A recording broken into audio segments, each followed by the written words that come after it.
Each speaker will have about 15 minutes. Then we'll open the floor for discussion. Please.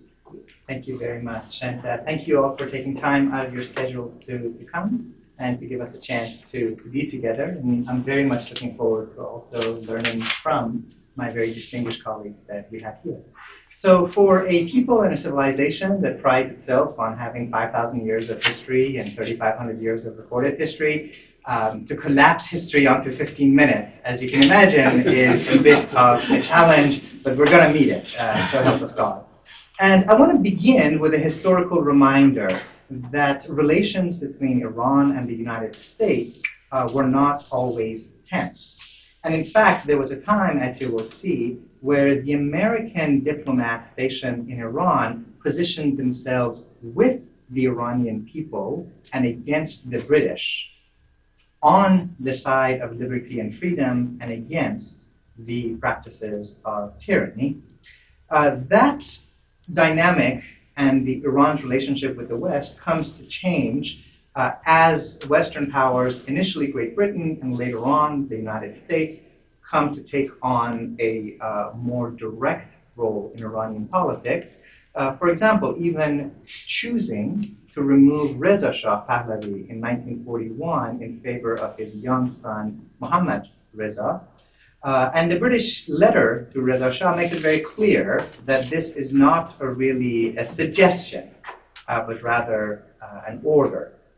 And so we see Mohammad Reza Shah taking the throne in 1941 and ruling Iran for close to 40 years. And during the course of this time, as he grows into his imperial rule, the nature of his relationship with the West also continues to undergo transformations. You can usually set a clock and time political conversations with Iranians and wonder how many minutes it takes them to mention 1953 as a pivotal turning point in Iranian-American relations.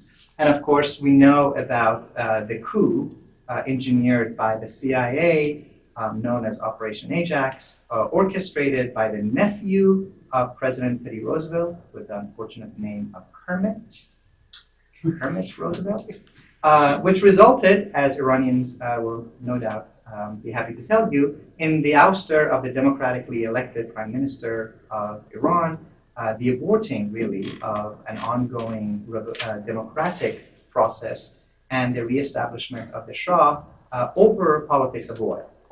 And the 1950s begins to mark a time period in which the United States, having to choose between oil profits and democracy, time and again chose oil. And this really, I think, for all of us who care not only about Iranian politics, but also about the health and the well-being of the American democratic experiment, is an opportunity for us to ask questions about ways and occasions in which we are going to highlight our own commitment to freedom and human rights and democracy around the world. Iranians will also very quickly tell you that the United States was involved in establishing SAVAK, a secret intelligence, espionage, and occasionally torture mechanism trained by both the CIA and the Israeli Mossad, which created an absolutely horrific political environment where the political and cultural and intellectual environment in which intellectual and religious dissidents were free to express their dissatisfaction with the Shah's policy was significantly restricted. This SAVAK does not disappear with the arrival of the Islamic Revolution, merely undergoes a very subtle name change from Sazman Etelat va Amniyat Keshvar to Sazman Etelat va Amniyat Milliye Iran. And in fact, many of the mechanisms of espionage and torture continue and in fact are intensified under the Islamic Republic. The animosities towards the United States begin to become more pronounced in the 1960s, and this is really the first time that we encounter Ayatollah Khomeini and in the events in 1963 in Madrasa Feyziyeh in Qom, where the Shah's paramilitary troopers invade and there is bloodshed and violence involved. And the anniversary of these operations, which happens to coincide in the day that in fact we're marking today, the day of Ashura, the martyrdom of Imam Hussein, provides then Ayatollah Khomeini, not yet Imam Khomeini, with an opportunity to come to associate not only the Shah, but also the Shah's backer, the United States, with the killers of Imam Hussein, namely Yazid. The animosity towards the Shah is intensified with the 2500 anniversary of the Persian Empire, a grand jubilee that the Shah throws in 1971, and leaders from all over the world are invited. And here's where we come to encounter really the discrepancy in some ways between Iranian ambitions and Iranian realities, where on one hand, the Shah, rightly so, points out the Iranian connection to Cyrus the Great as the wonderful originator of human rights. The Cyrus cylinder is now rotating around the United States, and many Iranians have rightfully so exerted their national pride in being associated with it. At the exact same time period, however, we also see Amnesty International and other human rights organizations identifying Iran as the worst violator of human rights anywhere in the world.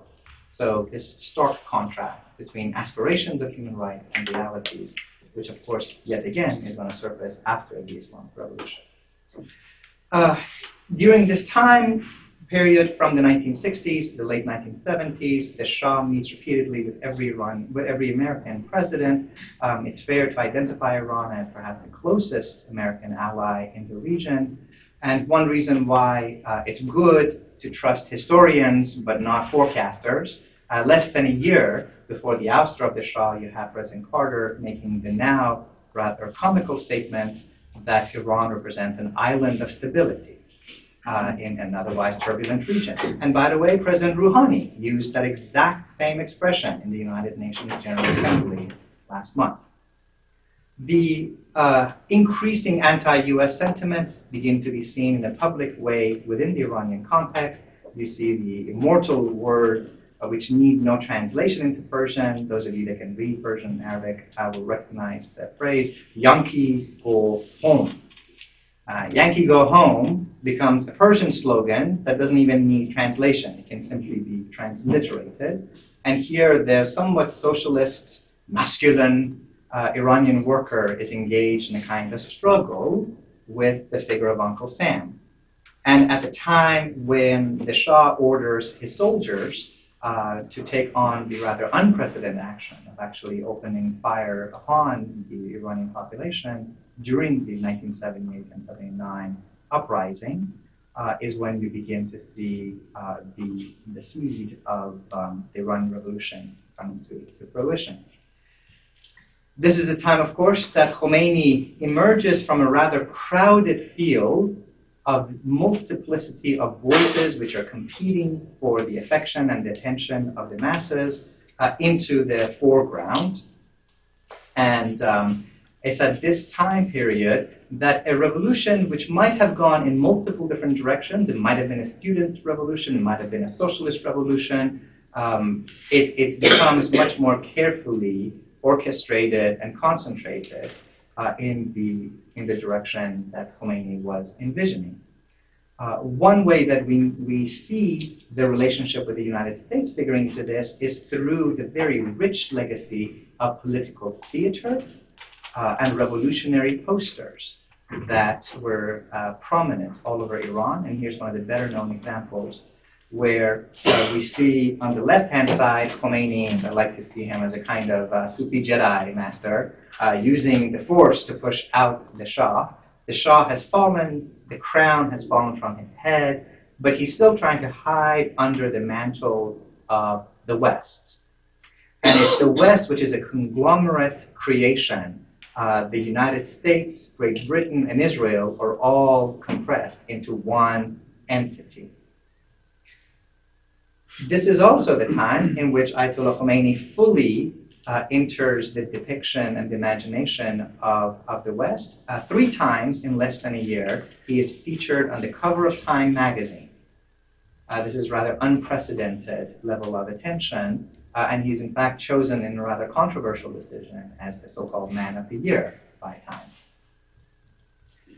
Most Americans begin to become aware of what's taking place in Iran through the Iranian hostage crisis, an event which actually shapes the way that popular media work in the United States. It's after the Iranian hostage crisis that we have Nightline appearing, that we start to become aware of the need to have international news around the clock, and not only at 6:30 p.m. being read by the three great white men. The takeover of the U.S. Embassy naturally leads to an extraordinary level of animosity in the United States, some of which is also felt by Iranian Americans. So starting in 1979, particularly in California, but not only there, you begin to see mass sort of demonstrations talking about deporting of all Iranians. Iranian Americans were beaten up in certain locations, and the animosities in Iran also become reflected in the United States. From the Iranian side of the story, the tensions with the United States escalate when the United States lends its military and strategy support to Saddam Hussein, that same Saddam Hussein, even after we knew that Saddam had already used chemical weapons in 1983. And there's a famous video, whose snapshot you will see, of Donald Rumsfeld, the same Rumsfeld, going to Iraq and shaking the bloody hand of Saddam. Within the Iranian scene, the dominant discourse at this time is America is a great Satan. To use now Imam Khomeini's language, America can't do a damn thing. So don't be afraid of America. All of this background is what makes the rise of the reform movement in Iran in the 1990s so dramatic. When President President Khatami at that time moves from talking about America as a great Satan to talking about the need to have dialogue among civilizations. It's a rejoinder to the dominant clash of civilizations discourse of Samuel Huntington and the neoconservative movement. Unfortunately, in a missed opportunity, President Bush does not seem interested in returning those favors, and rather than engaging in Iran in a serious dialogue, he brands Iran as a member of the axis of evil, along with Iraq and North Korea.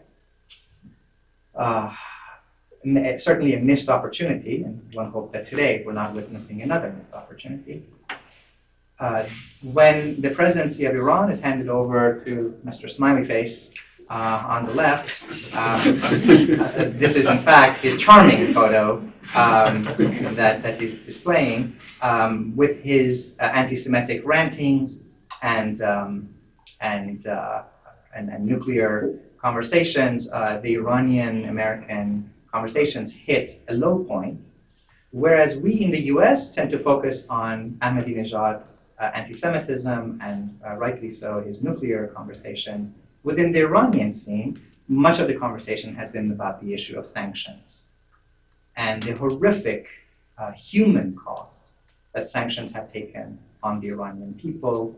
There's a recent documentary that I recommend for people to see, The Skin That Burns, which is a catalog of what is taking place to the largest number of survivors of chemical weapon attacks anywhere in the world, which is Iran. We have about 100,000 survivors of chemical weapons who are largely unable to receive the medical attention that they need.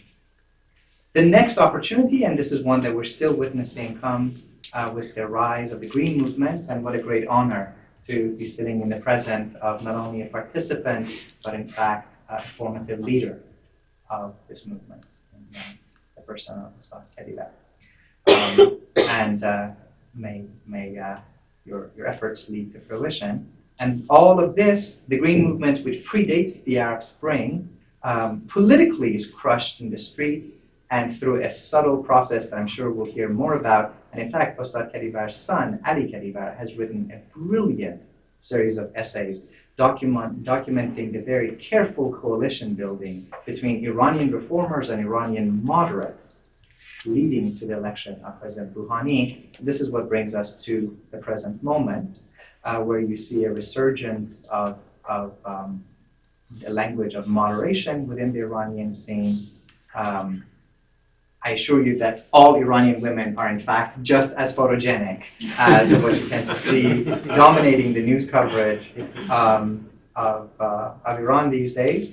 And we've got the occasions of moderate centrists like Rafsanjani, as well as previous reformers like Khatami, coming to the support of President Rouhani. And this brings us to the current moment where President Rouhani and President Obama engage in their first telephone conversation, the first direct contact between an Iranian leader and an American leader in some 30 years. And Rouhani definitely displays himself to be a masterful user of social media, including sending out one of his first tweets, wishing Rosh Hashanah greetings to Iranian Jews and Jews everywhere, and the photos from an Iranian synagogue, something that would have been unthinkable under Ahmadinejad. And where I'd like to end, I can breathe now, is really the conversation about where do we go from here, which is that the United States has chosen policies in Iraq and in Afghanistan which have certainly not advanced our hopes and aims and ambitions and dreams for democracy, and have left both of those countries in drastic condition. We take a look at Iran currently being surrounded by American military bases. And then every now and then you also see possibilities, as this particular photo of an Iranian and an American wrestler in the 2012 Olympic Games, and the urgent need not only for political dialogue, but also for dialogue at the person-to-person, scholarly, journalistic, and athletic level. And with millions of Iranians now living in more or less permanent exile outside of their countries, one certainly hopes that that population can also serve as a way of reconciling people who are eager to have more meaningful conversation with one another. So thank you for that quick little 100-year overview. And well, thank you for that quick overview for decades. You have time in your talk, so I didn't want to interrupt. Thank you. Great, thank you. Now we're going